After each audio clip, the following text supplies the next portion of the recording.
Okay, so hi Kantha, how are you? Okay, so today we are at the Namak combat and we really want to know who the real Kantha is outside the cage. So, can you just walk through what a normal day looks like for you? I'm into the sports, especially combat sports, from the childhood, like when I was 14-year-old. So, training wrestling, judo, and now MMA. This sport has become my part of my life. So, as usual, every day I wake up at 5, I freshen up, I go for a jog, and then I come back to my academy. I train people, I train myself, and then till evening it goes.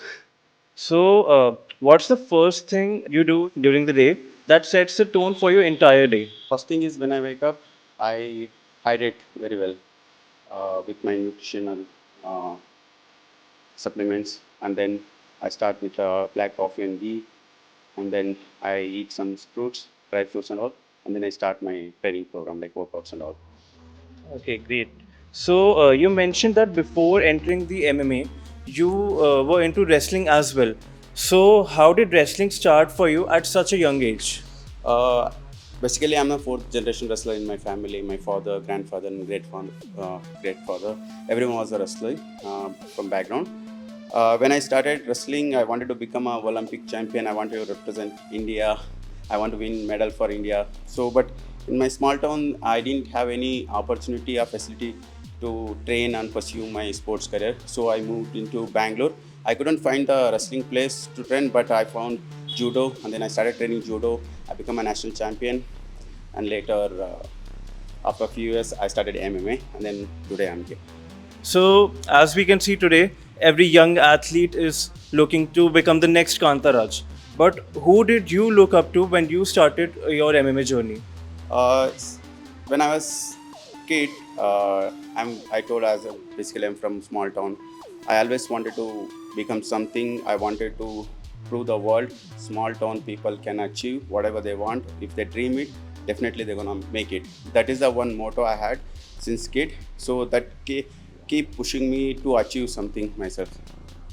Okay. So, how did growing up in a small town shape the fighter you are today? The hunger of achievements, like wanted to show the world that, as I told, small town people can't achieve something bigger. If they dream, definitely they can do it. I want to prove that. I wanted to show that world, if you feel, if you dream, definitely you can do it. That's the thing. And then I wanted to inspire the people from the villages and lower middle class family. Only thing, you need a heart and consistency and discipline to achieve your goal.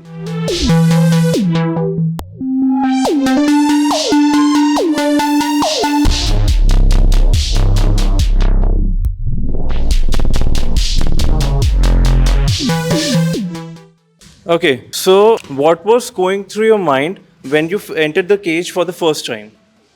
It will be always butterflies in the stomach. Just get into the cage, finish your opponent as soon as possible, come out of the cage with a victory, with safety, without no injuries. That is the one thing always goes in my head. Okay, so in your long career journey, you had several injuries, right? So, was there any serious injury that made you question everything you have built till now? Few years back, I had my shoulder rotator cuff surgery. Almost 6 to 8 years, I competed with that injury, and then I always used to thinking about that. That is the one thing. So, what's the one technique that you have spent years perfecting, and you want every young fighter to take that technique as well? Every fighter has their own master technique. So anytime, any situation, they can apply that and they can win that fight using that one single technique, which is they are very perfect. And then since kid, I always worked on more grappling skills like takedowns, throws, submissions, and I used to keep working on that. And then most of the fights I won by takedowns and submissions. So every fighter must work on some one or two techniques, making mastery in that technique, and then they can apply, and then they can win anytime.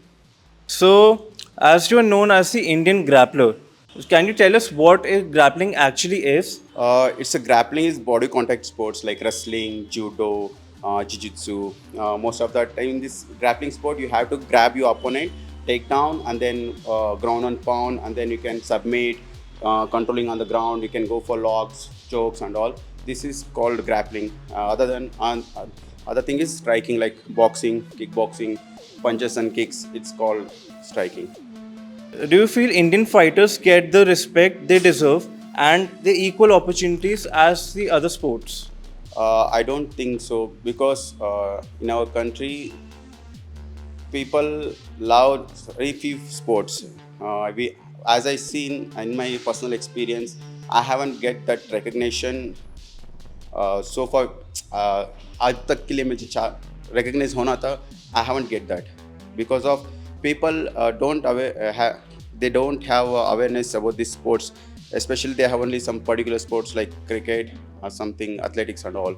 But if you go to small town, if they tell I'm a MMA fighter, they'll ask what is that MMA. So this is a one lack of knowledge and marketing, publicity or popularity. This is cause of people not getting that recognition or respect and all. What this is I can say. Okay, so when an MMA athlete fights inside the cage, there are a lot of chances of making a mistake, not intentionally. So, can you mention any one common mistake made by MMA fighters inside the cage? See, there is a lot of mistake game-wise, skill-wise, and then sometimes you hit your opponent where you should not. It might cause like serious injuries. That is the one thing always fighters should be aware of that.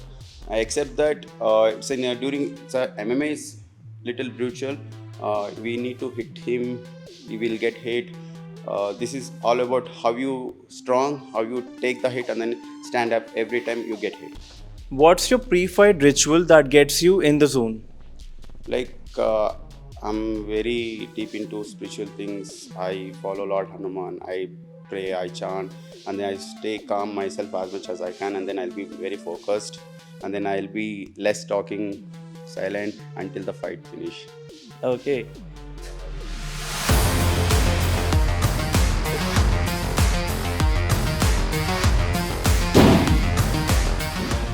Usually, how grappling sport works in MMA. Grappling is body contact sport, wrestling, judo, jiu-jitsu. Like if you're fighting, like sometimes if you're going to throw punches or else I throw jab, like in striking, like jab, cross or kicks, and then I'll combine with the down. Once you're down, you can go for like it's called a grappling sport, like ground and pound, or else when you turn back, get out, roll, and then you can go for RNC choke or locks and game, punch, finish the game. Like this is like grappling is once you contact your opponent, you're gonna throw him, grab him, throw him, punch. I can go for submission from the bottom. This is grappling related sport. Okay, great. So, we have seen one side of this move, but can you show us other power moves that help you win inside the cage? Like most of the time, two situation comes. Like one is under hook body lock. From here, we do hip toss throws. This is the one maximum things like throws happens in a fight when you get the body contact, or else when you are in cage position, you'll get the close up. You grab him, you lift him, bring him to the cage center, smash him, and then you can go for ground and pound punches, and then you can go for submission. These are two moves I always prefer. So, can you tell us what's the mindset that you take inside the ring that helps you overpower your opponent? First thing is, whenever I get into the cage, I want to break my opponent's confidence, showing my skills, showing my aggressive techniques, the way I go, take down, control. By doing this, I'll break my opponent's confidence, and then I dominate the fight. So, can you tell us what's the one thing you wish people understood better about Indian MMA fighters? Uh, Without any recognition, support, still fighters are doing good. They have to believe in themselves. Definitely, one day this sport will gonna be top sport in India. Because from the last 5 years compared to last 5 years, the sport has reached highest level. Every single kid, college students, they want to become an MMA fighter. They want to learn martial arts. So the scenario of Indian combat sports is going to change, and very soon this MMA sports is going to be number one in India. So, is there any piece of advice that someone gave you in the initial phase of your career that helped you build the best foundation for your journey? Most of the young generation, like kids, they think if you're getting to the MMA, you'll get the name, fame, everything. If you're thinking like this, I don't think so they're gonna make it, because until you have that courage, fire in you to achieve something bigger, to make proud your family, school, teachers, your society, you have that mindset. Okay, I'm doing this for my society, my family, my teachers. I want to make them, my country proud. Then definitely they're gonna do it. These are the, like, this kind of advice I used to get from my coaches, my parents, everyone. So, what legacy do you want to leave behind when you close that cage door for the last time? Like, as I told, every time I just want to prove myself I'm better than previous time. Like, and then once you dreamed, once you wanted to achieve something bigger, until you reach that goal, you should not give up. That is the one mindset I always keep in me to keep moving forward. So, it was great talking to you, and now we really know who the real Kantha Raj is outside the cage as well. Thank you so much. Thank you.